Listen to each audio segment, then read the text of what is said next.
Hello friends, welcome to my YouTube channel beyond books education. मैं हूं आपका tutor आशीष बचवानी। हम आज पढ़ रहे हैं स्टैंडर्ड 9 में चैप्टर 14 के बारे में। इसमें हम पढ़ने वाले हैं इंडिया के location, geological structure and physiography के पार्ट 2 में। यहाँ पे जियोग्राफिकल है, थोड़े बहुत चेंजेस हैं चैप्टर के नेम में। तो आज पहला पार्ट पढ़ने वाले हैं हम। यहाँ पे शुरू करते हैं फर्स्ट पार्ट में। तो पहला इंट्रोडक्शन में हम लोग पढ़ते हैं कि इंडिया में अगर हम बात करें तो बहुत सारी जगहों पे अलग अलग लैंड आपको दिखाई देगी। जैसे कि कहीं पे बड़े बड़े मैदान प्लेन्स हैं, तो कहीं पे माउंटेन्स हैं, ओके, जो बर्फ से ढके हुए हैं। कहीं पे हिल है जहाँ पे बहुत घना जंगल है, तो कहीं पे आइलैंड है जो पानी के बीचों बीच है। कहीं पे बड़े बड़े पत्थर हैं, प्लेट्यू हैं, तो कहीं पे बहुत ही अच्छे अच्छे लेक्स हैं। तो कहीं पे बड़े बड़े और अदृश्य ऐसी जगहों पे गुम हो जाने वाली वैलियां भी अवेलेबल हैं, जहां पे आप इन खाइयों में अगर जाओ तो गुम हो जाओगे। तो इंडिया में बहुत सारी जगहों पे अलग अलग वेरिएशंस दिखाई देते हैं लैंडफॉर्म में। The landform which is irregular and has some undulation on the surface of the earth is called a physiography. Bharat में ही नहीं, पूरी दुनिया में जहां पे भी हमें जमीन के जो अलग अलग प्रकार दिखाई देते हैं, इसे हम फिजियोग्राफी कहते हैं। इसमें कहीं पे mountains, plateau, plain, lake, island, valley, बहुत सारी जगहों का समावेश होता है। तो यहां पे हम लोग डिवाइड करते हैं फिजियोग्राफी के हिसाब से। इंडिया का जो फिजियोग्राफी है उसे हम 5 पार्ट में डिवाइड करते हैं। सबसे पहले है नॉर्थर्न माउंटेनियस रीजन। तो यहां पे आप देख सकते हो ये वाला जो पूरा हिस्सा है, ये वाला जो हिस्सा, that is a northern mountainous region. Himalaya की ऊपरी और दिल्ली और पंजाब के आसपास का जो भी इलाका है, 7 सिस्टर के आसपास जो भी इलाका है, ये सारी की सारी जमीन है नॉर्थर्न माउंटेनियस रीजन है। फिर आता है ग्रेट नॉर्थर्न प्लेन्स। तो यहाँ पे जो सेकंड वाला है ये ग्रेट नॉर्थर्न प्लेन है, this is the first and second. फिर आता है पेनिनसुलर प्लेट्यू। पेनिनसुलर का मतलब होता है जिसके तीनों साइड पानी हो। तो ये जो इलाका है, जो समुद्र के आसपास का जो इलाका है, जो ग्रीन कलर में आपको दिखाई दे रहा है, that is the peninsular plateau, okay. फिर आता है यहाँ पे पेनिनसुलर प्लेट्यू में आप इन चीज़ों को, डेक्कन प्लेट्यू जो है उसको भी आप इंक्लूड कर सकते हो। ये बीच वाला इलाका यहाँ तक जो तीनों साइड से पानी से घिरा हुआ है। फिर आता है कोस्टल प्लेन, मतलब कि समुद्र के किनारे वाला इलाका। ये जो ग्रीन कलर में है, सिर्फ और सिर्फ ये ग्रीन वाला, इसे हम कहते हैं कोस्टल प्लेन, जो समुद्र के किनारे वाला इलाका है। और फिर है आर्किपेलॉजिस्ट। हालांकि यहाँ पे इंडियन डेजर्ट को इंक्लूड नहीं किया, जो भी एक अलग से हिस्सा हो सकता था। आर्किपेलॉजिस्ट मतलब कि आइलैंड, जो इंडिया में यहाँ पे आपको 2 आइलैंड्स दिखाई देंगे अलग अलग जगहों पे, अंडमान निकोबार आइलैंड्स, ओके। तो अंडमान एंड निकोबार 2 आइलैंड है जिसे हम कहते हैं आर्किपेलॉजिस्ट। तो यहाँ पे 5 पार्ट में मैंने इंडिया की फिजियोग्राफी को डिवाइड किया हुआ है टेक्स्ट बुक के अकॉर्डिंग। नॉर्थर्न माउंटेन रीजन मतलब कि उत्तरी पर्वतीय हिस्सा, ग्रेट नॉर्थर्न हिमालय मतलब कि उत्तरी पर्वतीय हिस्सा का कुछ नीचाण वाला जो है हिस्सा, पेनिनसुलर प्लेट्यू मतलब कि जिसके तीनों साइड पानी हो, ऐसे त्रिकोणाकार हिस्सा इस तरह से। फिर है कोस्टल प्लेन्स मतलब कि समुद्र किनारे वाला हिस्सा। एंड आर्किपेलॉजिस्ट जिसे हम कहते हैं आइलैंड, मतलब कि जो अंडमान एंड निकोबार हमारे यहाँ पे इंडिया में वेस्टर्न घाट और ईस्टर्न घाट पे, मतलब कि अरेबियन सी में और बे ऑफ बंगाल में जो अवेलेबल है वो, ओके। तो ये चीजें क्लियर हो गई। यहाँ से हम स्टार्ट करते हैं नॉर्थर्न माउंटेन रीजन, जिसको 2 पार्ट में डिवाइड किया जाता है। तो पहला क्वेश्चन है explain about the northern mountainous region. तो नॉर्थर्न माउंटेनियस रीजन को 2 पार्ट में डिवाइड किया जाता है। उससे पहले नॉर्थर्न माउंटेन रीजन्स के बारे में कुछ पढ़ते हैं कि ये क्या है। This is important natural region of India, it is known as a Himalayan mountain system. तो नॉर्थर्न माउंटेन रीजन को हिमालयन माउंटेन सिस्टम भी कहा जाता है। ये ब्लू कलर का हिस्सा जो आप देख रहे हो, it's spread in the 2400 kilometre from west to east, okay. तो ये है वेस्ट और ये है ईस्ट। वेस्ट से लेके ईस्ट तक ये 2400 किलोमीटर की रेंज में फैला हुआ है। It has an arc shape, आप देख सकते हो यहाँ पे ये आर्क जैसा शेप क्रिएट करता है इस तरह से। It's wide range between the 240 kilometre to 320 kilometre. तो ये इसकी लंबाई होगी 2400 किलोमीटर, और इसकी ये जो चौड़ाई है ये 240 से 320 के बीच में, मतलब ये कितना चौड़ा है कितना मोटा है, तो 320 सबसे मैक्सिमम और सबसे मिनिमम 240 किलोमीटर, इस तरह से इसकी ब्रीथ है। और ये इस तरह से 2400 किलोमीटर में फैला हुआ है नॉर्थर्न माउंटेन रेंज, ओके, जिसे हम कहते हैं Himalayan mountains range. The Himalayan is not a single mountain. यहाँ पे हिमालय पूरा एक पर्वत नहीं है, but it is a complex of many mountain range. यहाँ पे बहुत सारी पर्वतमालाएं, एक साथ पर्वतों का जो गुच्छा होता है, पर्वतमाला है, वो अवेलेबल है। गोइंग टूवर्ड फ्रॉम अफगानिस्तान, मतलब अगर आप यहाँ से ऊपर वाला हिस्सा जाएंगे तो वो अफगानिस्तान आता है, वहां से वो शुरू होता है। Okay, it extend up to Myanmar via India. India के इस तरफ अगर आप जाओगे, बांग्लादेश के इस तरफ, तो यहाँ पे म्यांमार है। तो यहाँ से अफगानिस्तान से शुरू होकर म्यांमार तक इस तरह से हिमालय माउंटेन रेंज फैला हुआ है। इसी बीच में यहाँ पे इंडिया में क्या मिलता है, नेपाल एंड भूटान। तो यहाँ पे आपको पता होगा कि एक छोटा सा भूटान है और यहाँ पे एक नेपाल देश है। तो इन तीनों के बीच में जो है पूरा माउंटेनियस रीजन जो है फैला हुआ है। It has more span in Tibet in north. तो नॉर्थ में अगर देखा जाए तो यहाँ पे एक तिबेट करके छोटा सा देश है भूटान के आसपास, वहां पे भी ये माउंटेनियस रीजन बड़ी तरह से दिखाई देती है। यहाँ पे मैंने सिर्फ भारत का हिस्सा कवर किया है, अदरवाइज ये माउंटेन रेंज है पूरी इस तरह से फैली हुई है। ओके, मतलब कि इसमें भूटान, फिर अगर हम बात करें तो नेपाल, तिबेट और भारत का हिस्सा, या फिर थोड़ा बहुत म्यांमार और अफगानिस्तान का हिस्सा, या फिर थोड़ा नेपाल का हिस्सा भी यहाँ पे कवर हो जाता है। It is a part of the mountain system known as a Pamir knot. यहाँ पे जो माउंटेन का हिस्सा है इसे पामीर नोट कहते हैं। क्या कहते हैं, पामीर नोट। और इसको हमने दो पार्ट में डिवाइड किया है। Himalayas on the whole can be divided in the two division. एक होता है नॉर्थन हिमालयन रीजन, एक होता है ईस्टर्न हिमालयन रीजन। तो ये वाला जो हिस्सा है, इतना हिस्सा, सिर्फ और सिर्फ इतना हिस्सा, ये है नॉर्थर्न हिमालयन रीजन, ये पहला हिस्सा है। और इस तरफ का जो हिस्सा है, ये ब्लू वाला हिस्सा जो है, इसे हम कहेंगे ईस्टर्न हिमालयन रीजन, मतलब कि पूरब की तरफ के जो हिमालय हैं, और ये है उत्तर की तरफ के हिमालय हैं। ओके, ये उत्तर की तरफ के हिमालय हैं और ये पूरब की तरफ के हिमालय हैं। ओके, इस तरह से आप दोनों को अलग अलग तरीके से देख सकते हो। सेकंड, अगर हम जाए यहाँ पे इसी चीज को, तो पहले हम पढ़ने वाले हैं उत्तरी पर्वतीय माला के बारे में, नॉर्थर्न हिमालयन रीजन। तो यहां तक जो हिस्सा है, ये वाला हिस्सा इतना, ये नॉर्थर्न हिमालयन रीजन का है, इसको हम आज पढ़ने वाले हैं। इस हिमालयन रीजन को भी 3 पार्ट में डिवाइड किया गया है। कितने पार्ट में, 3 पार्ट में। Okay, there are 3 mountain range parallel to each other. आप देख सकते हो कि ये पहली पर्वतमाला, ये है दूसरी वाली। इसको मैं थोड़ा कलर चेंज करके आपको दिखाता हूं तो ज्यादा समझ में आएगा।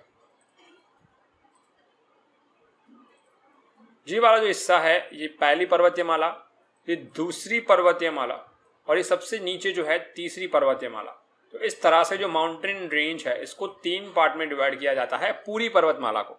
ओके, सो नॉर्थर्न हिमालयन माउंटेन रेंज है वो एक दूसरे के पैरेलल है, आप देख सकते हो कि एक दूसरे के समान है। ओके, और ये ग्रेटर हिमालयन रेंज जो है, जो 3 हिस्सों में डिवाइडेड है।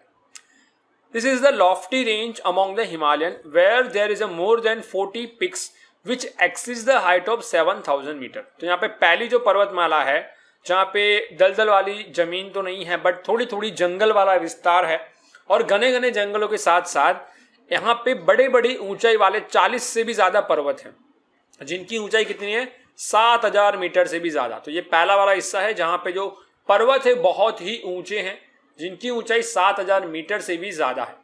ओके, इसको आप 7 किलोमीटर से भी ज्यादा कह सकते हो। Most famous among them it is the Mount Everest which is 8848 metre. तो यहाँ पे आप देख सकते हो माउंट एवरेस्ट मैंने लिखा हुआ है, जो नेपाल में है, और जो थोड़ा बहुत हिस्सा जो है भारत में भी है इसका, जिसकी ऊंचाई है 8848 मीटर। ओके, ये कहाँ पर है, तो it is on Nepal and China border, Nepal और चाइना के बॉर्डर पर है। And it is known as a Sagarmatha in Tibet. तो कभी कभी एग्जाम में पूछा जाता है कि इसको कौन से नाम से जाना जाता है, तो that is the known as a Sagarmatha in Tibet. किसको, तो यहाँ पे जो सबसे ऊंचा पर्वत है माउंट एवरेस्ट। ओके, ये एशिया का सबसे ऊंचा पर्वत नहीं माना जाता, एशिया का दूसरा नंबर का ऊंचा पर्वत है। सबसे ऊंचा जो पर्वत है वो है गॉडविन ऑस्टिन, जो माउंट एवरेस्ट से भी बड़ा है। इसकी ऊंचाई है 8611 किलोमीटर। सबसे पहला आता है वैसे अगर हम देखे जाए तो यहाँ पे टेक्स्ट बुक के अकॉर्डिंग, सॉरी थोड़ा उल्टा हो गया, माउंट एवरेस्ट जो है फर्स्ट रैंक पर है और गॉडविन ऑस्टिन जो है सेकंड रैंक पर है। एशिया में जो सबसे बड़ा माना जाएगा, तो एशिया में सबसे बड़ा पर्वत है माउंट एवरेस्ट, और इंडिया में अगर सबसे बड़ा माना जाए तो वो गॉडविन ऑस्टिन है। क्योंकि माउंट एवरेस्ट इंडिया में नहीं है, वो नेपाल और चाइना की बॉर्डर पे है, जबकि जो गॉडविन ऑस्टिन जो है, जिसे हम K2 के नाम से भी जाते हैं, वो इंडिया में अवेलेबल है यहाँ पे। ओके, जो सबसे ऊंचा पर्वत माना जाता है इंडिया का, जिसकी ऊंचाई है 8611 मीटर। ओके, जिसे हम कहते हैं highest peak of India. There are 3 distinct range in Himalaya. यहाँ पे हिमालय की पर्वतमालाओं को 3 पार्ट में डिवाइड किया जाता है जो एक दूसरे के पैरेलल है।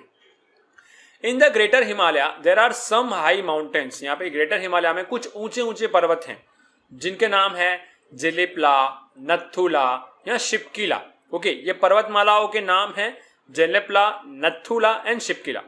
यहाँ पे चाइना और इंडिया के बीच में एक बड़ा सा लेक है जिसे हम कहते हैं Mansarovar, which is considered to be the sacred holy place is located in the range. हालांकि ये पवित्र जगह है, होली प्लेस है, लेकिन बहुत ही सैक्रेड है, बहुत ही छोटी सी जगह है, बट ये भारत और चाइना के बीच में है मानसरोवर। ओके, तो ये है मानसरोवर जो भारत और चाइना के बीच में अवेलेबल है। ये एक लेक है और बाकी 3 पर्वतमालाओं के नाम आपको दिए हैं जेलेपला, नथुला एंड शिपकिला। ये पहली माउंटेन रेंज है जहाँ पे 7000 से बड़े बड़े ऊंचाई वाले पर्वत होते हैं, जहाँ पे 40 से ज्यादा बड़े बड़े पर्वत हैं। एक है माउंट एवरेस्ट जो एशिया का सबसे बड़ा है, नेपाल और चाइना का है। सेकंड है गॉडविन ऑस्टिन जो इंडिया का सबसे बड़ा है, जिसकी ऊंचाई 8611 kilometre.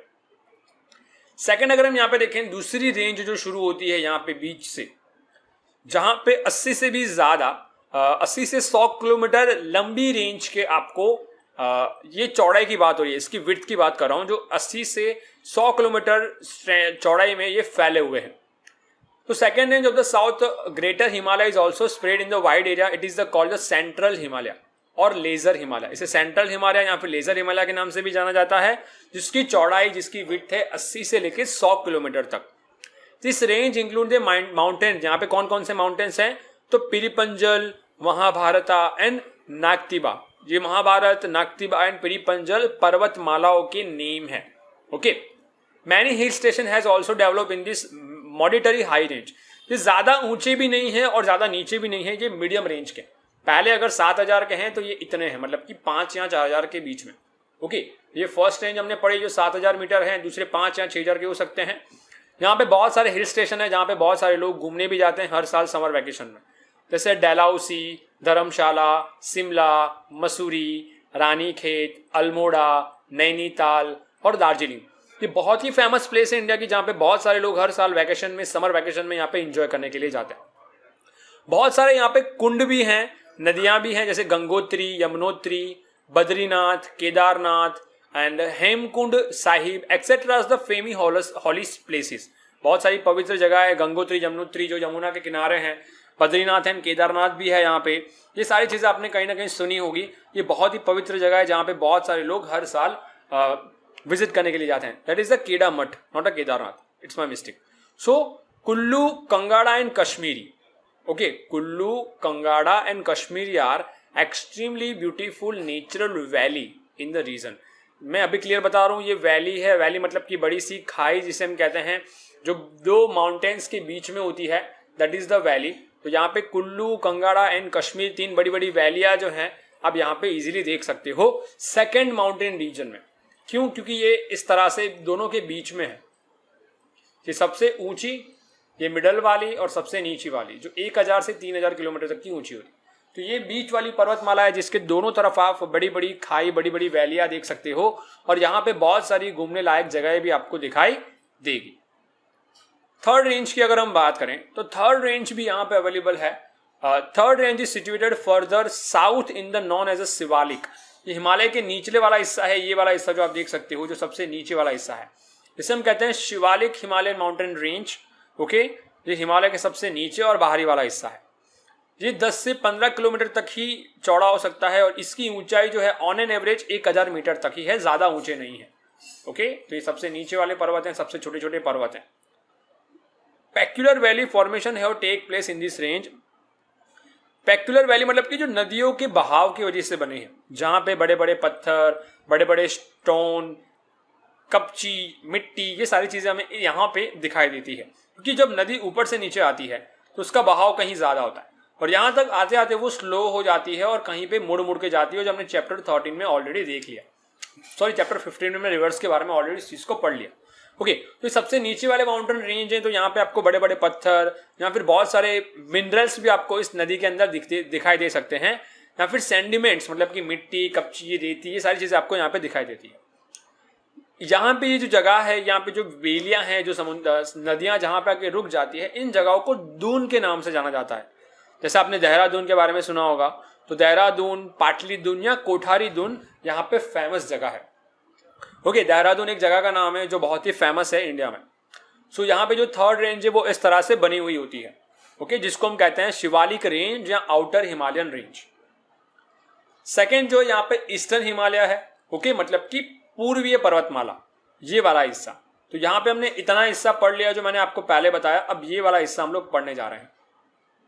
Okay, so that is the, यहाँ पे आप देख सकते हो नेपाल, भूटान, चाइना का जो बॉर्डर है, यहाँ पे भी हिमालय है।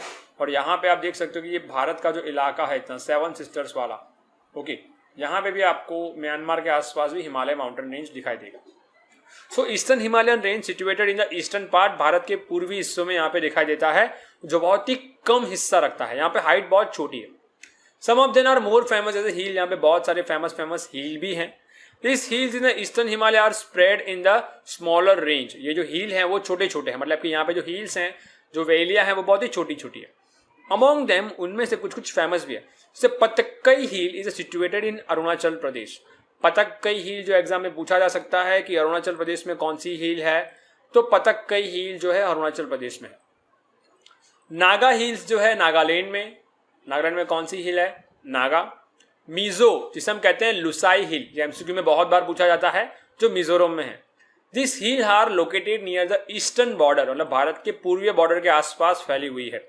ओके, जो म्यांमार के आसपास में जो पर्वतमाला है उसे हम कहते हैं आर्कन योमा रेंज। आप देख सकते हो कि ये म्यांमार के आसपास में जो भी इलाका है, ये वाला क्या इलाका, इसे हम कहते हैं Arkan Yoma range of Myanmar. Okay, जो म्यांमार के पास में है, ये हिमालय रेंज का एक हिस्सा है।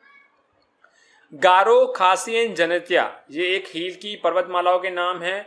गारो खासियन जनित्या हिल आर इन द मेघालय, जो मेघालय राज्य में अवेलेबल है। दिस माउंटेन रीजन है ना मोर रेनफॉल, यहाँ पे हर साल बहुत बारिश होती है, क्योंकि यहाँ पे जो जंगल है वो बहुत ही घना है। डेंस फॉरेस्ट जो है यहाँ पे डेवलप्ड हुआ है। As this is the forest area, यहाँ पे जंगली इलाका है, यहाँ पे जंगल बहुत ज़्यादा है, तो यहाँ पे जो रोड है, वो रेलवे है, वो ज़्यादा तक फैले हुए नहीं है। नॉट डेवलप, यहाँ पे ज़्यादा रास्ते नहीं हैं, यहाँ पे रेलवे की सुविधाएं भी बहुत ज़्यादा आपको नहीं मिलती। यहाँ पे लोग जो ज़्यादा हैं यहाँ पे हिमालय की पर्वतमालाओं में और जंगल में ही रहते हैं। ओके गाइस, तो यहाँ पे अगर आपको कोई भी डाउट हो तो आप मुझे कमेंट सेक्शन में बता सकते हैं। हमारा लेक्चर आज यहीं कंप्लीट होता है। प्लीज़ वीडियो को लाइक करें, शेयर करें और मैक्सिमम अपने फ्रेंड्स के साथ शेयर करें, ताकि उनको भी इस तरह की बेटर स्टडी अच्छी तरह से मिल सके। Have a nice day, bye bye.